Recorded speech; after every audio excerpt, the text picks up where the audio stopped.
Bueno, entonces seguimos con el filtro LC. La idea atrás de este filtro es que, como todo, digamos, fíjense cómo está puesta la L y cómo está puesta el C. Si yo tengo acá una alterna, ¿sí? Una alterna que quiero reducir, esto se comporta como un pasabajo. ¿Por qué? Porque para la alterna, conceptualmente, la inductancia debería ser alta, ¿sí? O la reactancia, mejor dicho, la reactancia inductiva debería ser alta y la reactancia capacitiva debería ser baja. ¿Para qué? Para que si yo tengo una dada señal en este punto, este divisor de impedancia, dado que esta reactancia es chica y esta reactancia es grande, me dé a la salida una amplitud mucho menor que a la entrada, ¿sí? Entonces esa es la idea de esta disposición.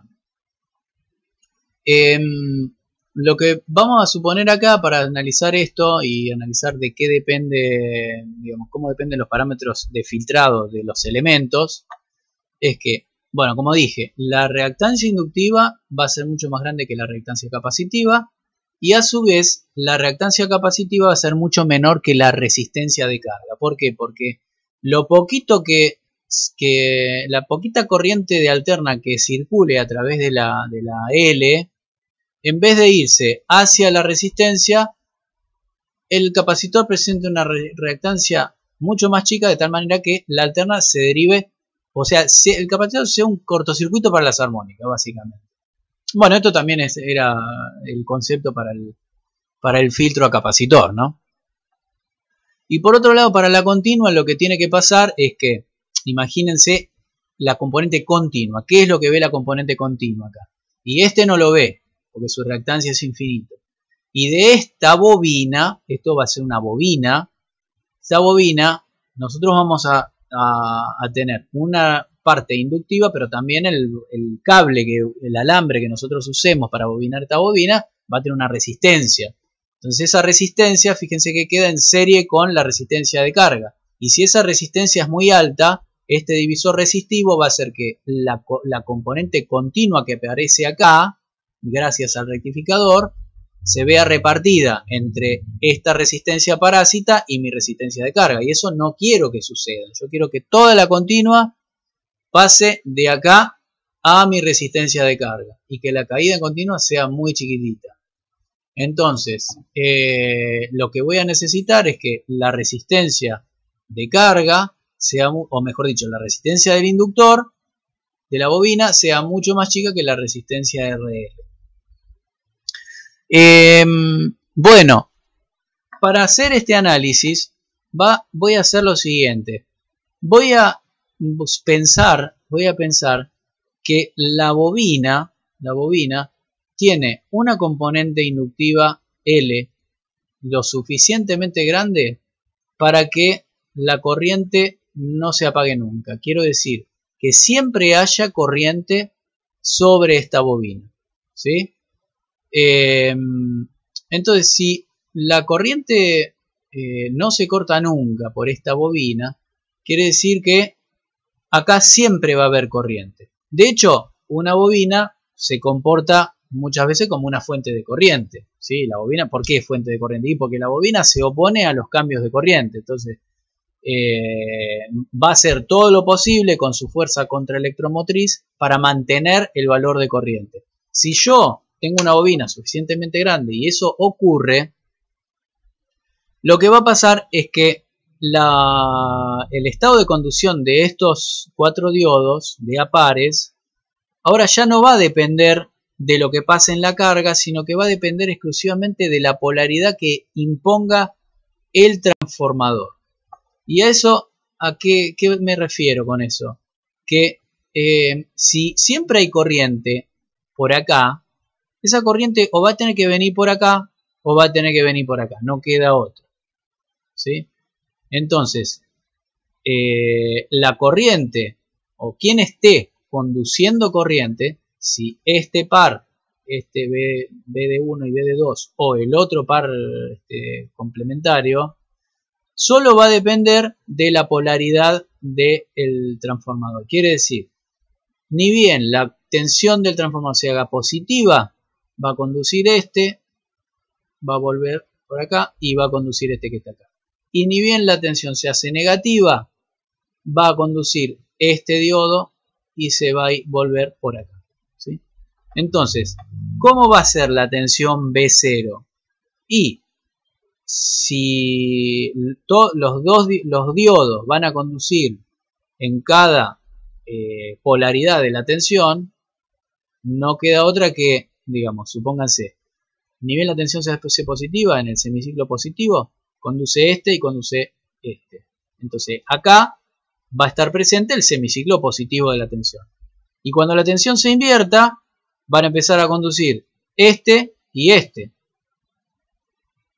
Digamos, lo que van a hacer estos diodos es invertir el semiciclo negativo de la sinusoide en positivo. Pero quiere decir que acá va a estar la doble onda, ¿sí? Cada chichón positivo y negativo de la sinusoide de entrada. Entonces yo voy a tener un circuito equivalente que va a ser mi impedancia, que va a ser una impedancia lineal, ¿sí? Ya no tengo comportamientos de llaves encendiéndose y apagándose, sino que simplemente tengo la doble onda acá como fuente de tensión y un filtro pasa abajo. Entonces yo esto lo puedo pensar como si fuera una poliarmónica, es decir, puedo utilizar incluso superposición para analizar qué es lo que pasa acá. Entonces lo que puedo hacer es lo siguiente. Esta ya le vimos que tiene una descomposición en serie de Fourier que era una continua, 12t máximo sobre pi, y sendas componentes alternas, ¿sí? Acá tengo 2 omega, omega es la pulsación de red, tengo 2 omega porque la doble onda tiene frecuencia doble, y después tengo múltiplos de esta frecuencia fundamental.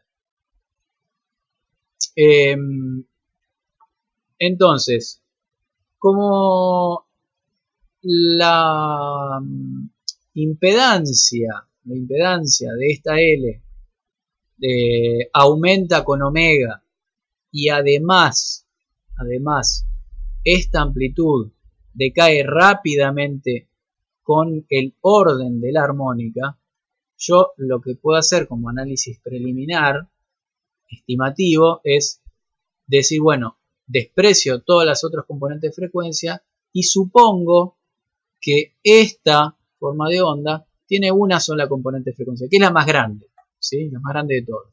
Entonces, esto es para simplificar el análisis, para tener una idea de qué es lo que está pasando. Entonces, si yo hago ese análisis, digo, bueno, ahora voy a analizar lo que pasa con esta alterna, ¿no?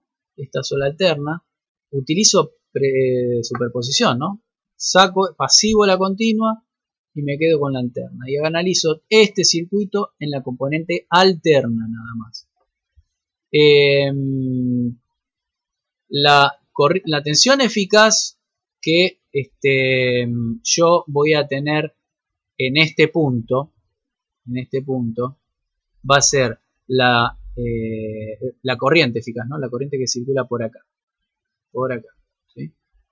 Estoy diciendo que tiene una reactancia mucho más chica que esta, entonces toda la corriente alterna va a circular por el capacitor en vez de por la resistencia. Bien, fenómeno. Ahora, ¿de quién depende la corriente esa? Y depende de la magnitud de esta alterna, o sea, de su amplitud acá, y de los valores de impedancia inductiva e impedancia capacitiva.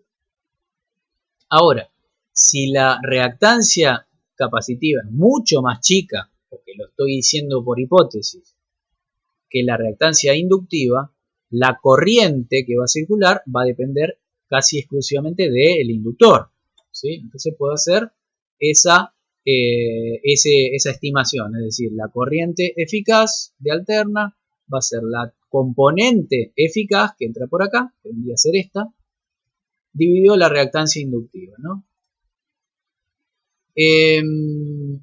Bueno, la componente eficaz de alterna va a ser la componente pico dividido raíz de 2. Esta componente pico es esta que está acá, ¿sí? Que yo la calculo con la serie de Fourier. Y después, ¿qué tengo acá? Bueno, voy a tratar de quedarme con esta expresión acá arriba, 2et máximo sobre pi, sacándome de encima este 4/3 para poner todo esto en términos de BDC, ¿sí? Entonces, la corriente eficaz de alterna va a ser raíz de 2 dividido 3 BDC sobre XL, ¿sí? Esto para calcular después el zumbido, ¿no? Entonces, la componente de tensión en este punto va a ser ahora la corriente por la reactancia del capacitor, ¿sí? Entonces uso este valor de corriente, lo multiplico por la reactancia del capacitor y de acá puedo sacar una estimación para el zumbido. Fíjense que el zumbido, que era la componente eficaz a la salida dividido la componente continua, depende de L. Mientras más grande la L, mejor. Mientras más grande el C, mejor. Y como esto es un filtro de orden 2, mientras más grande la frecuencia, mejor, ¿sí? Y al cuadrado. Pero acá yo no puedo cambiar nada, porque esta frecuencia es la frecuencia de la red. Entonces, bueno, la ley de variación del zumbido con respecto a este término, que tiene que ver con el filtro, es una ley lineal. Bueno, eso me sirve para hacer los cálculos de L y C. Seguramente me van a quedar grados de libertad que yo podré elegir mediante otros criterios. Bueno, y pasemos finalmente a los rectificadores trifásicos. ¿Cuándo se usan los rectificadores trifásicos? Los rectificadores trifásicos se usan cuando los niveles de potencia son muy grandes, ¿sí? En donde o bien la regulación empeora y tengo que poner grandes valores de capacidad. Bueno, pueden ponerse en paralelo, pero el problema que hay es que cuando yo saco potencia monofásica, digamos, estoy desbalanceando las otras fases. Entonces, otra argumentación para usar rectificadores trifásicos es que yo tengo que balancear la potencia entre las tres fases, ¿sí? Entonces, bueno, me muevo hacia los rectificadores trifásicos. ¿Qué ventaja voy a tener con los rectificadores trifásicos? Como primera medida, que es muy interesante, es que vamos a verlo ahora, pero no va a tener la desventaja de que la tensión caiga a cero en los cruces por cero, ¿sí? Yo voy a tener un valor de tensión media sin necesidad de usar un capacitor, de mantener una tensión siempre mayor que cero, ¿sí? Nunca la tensión va a caer a cero. O sea que desde ese punto de vista no necesito ningún elemento que me almacene energía. Bueno, y esto que lo dije respecto de repartir la carga entre las tres fases, ¿sí?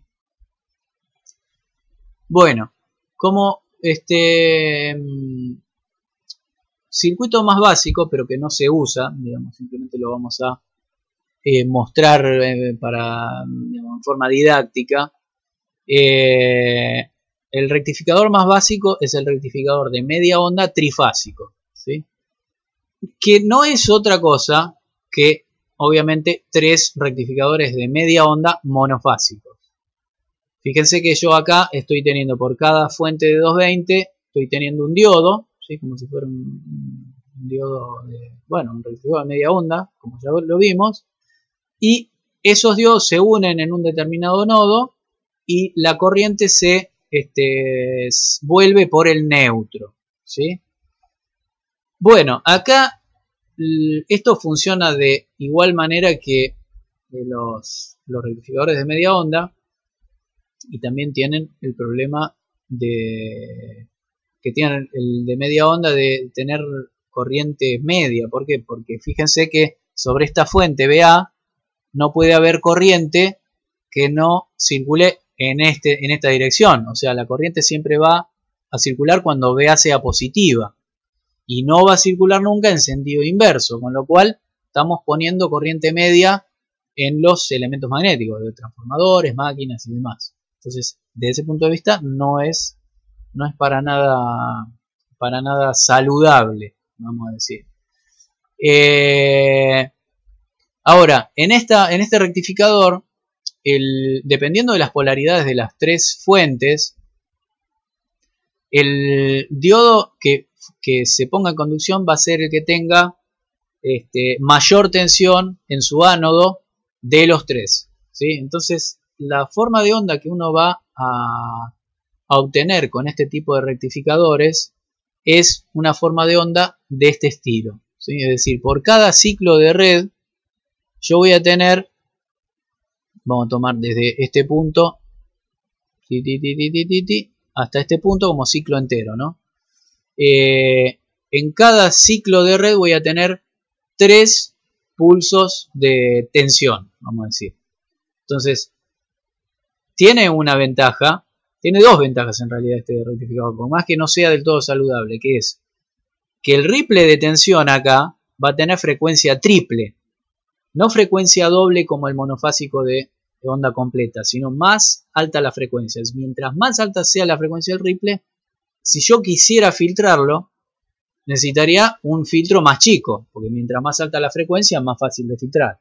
Y por otro lado, fíjense que la corriente o la tensión de salida no se cae a cero en el cruce por cero, sino que mientras empieza, digamos, mientras está durante este periodo conduciendo el diodo D1, antes que se caiga la tensión más abajo de este punto, entra a conducir el diodo D2, ¿sí? En este punto. Entonces fíjense que la tensión nunca cae a cero. Eso es una ventaja también. Pero bueno, como dijimos, mientras la tensión de fase en esta rama es la mayor de todas, se pone en conducción D1. Durante ese tiempo la corriente es la correspondiente al diodo D1, o sea, ninguno de los otros dos conduce. Y cuando el diodo D1 se apaga, la corriente se hace cero, ¿sí? Hasta el próximo semiciclo positivo de D1. Que decía, corriente positiva se hace cero, corriente positiva y se hace cero. Nunca hay corriente negativa, con lo cual la corriente en la fuente es unipolar. Bueno, y por otro lado, bueno, las tensiones que soporta cada uno de los diodos, mientras el diodo D1 conduce, su tensión es cero, estrictamente tiene una tensión, la tensión B gamma, o una tensión mayor en realidad, y la tensión que soporta en inversa tiene que ver con la tensión ánodo-cátodo. Entonces, al igual que como hicimos en el análisis de tensión inversa en los otros rectificadores, se puede hacer este mismo análisis en esta topología de rectificador. Uno calcula o, digamos, mira gráficamente cuál es la tensión B ánodo-cátodo y la resta como la tensión de ánodo menos la tensión de cátodo, y puede hallar en la combinación de tensiones, digamos, por ejemplo, la tensión ánodo siempre es BA y la tensión de cátodo, cuando se pone en conducción de 2, es la tensión BB, y cuando se pone en conducción de 3 es la tensión BC. O sea que yo siempre la B acá la voy a poder calcular en todo momento. Así que bueno, y lo interesante o lo que habría que calcular de este rectificador es el valor medio de tensión, ¿sí? El valor medio entonces ahora va a estar, como yo lo puse acá, este B0 de media onda, o sea, el valor de salida, valor de tensión media a la salida del media onda. Va a estar por acá, ¿sí? ¿A dónde va a estar? Y en el punto que haga equivalente esta área positiva, por encima del valor, a el área negativa que está por debajo de este valor, ¿sí? Ese es el valor de tensión media que yo voy a lograr con este rectificador media onda. Si yo hago el cálculo, ¿sí? Estoy dividiendo, digamos, en un ciclo de red que es 2pi, voy a dividir ese ciclo en 3 partes. Entonces, si yo me centro acá, por comodidad, para hacer la integral, voy a tener este chichón de sinusoide entre menos pi sobre 3 y pi sobre 3. ¿Sí? Entonces, haciendo este cálculo, lo que puedo obtener es el valor de tensión media a la salida como 3 dividido 2pi, tensión de línea. Acá la tensión de línea es la tensión pico de línea, ¿sí?